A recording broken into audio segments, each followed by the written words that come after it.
বন্ধুরা, স্বাগত রত্না কিচেন ব্লগসে। আমি আজকে বেতর শাক রান্না করছি।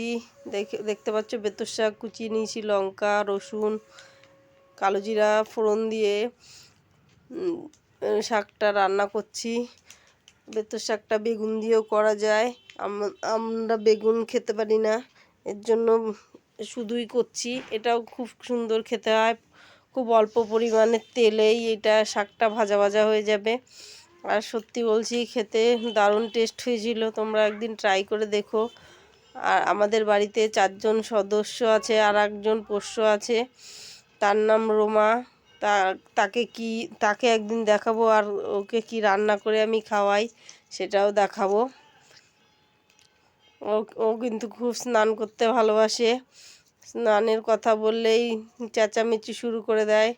ও খুব ভালো কথা বোঝে, কথা বলে আমাদের সাথে। দেখো শাকটা ভাজা ভাজা হয়ে গেছে, তেল কিন্তু বেশি হয়নি, একদম কম তেলে। নামানোর আগে একটু চিনি দিয়ে নামিয়ে নিয়েছি। দেখতে পাচ্ছ খুব সুন্দর হয়েছে দেখতে। ধন্যবাদ এতক্ষণ আমার সাথে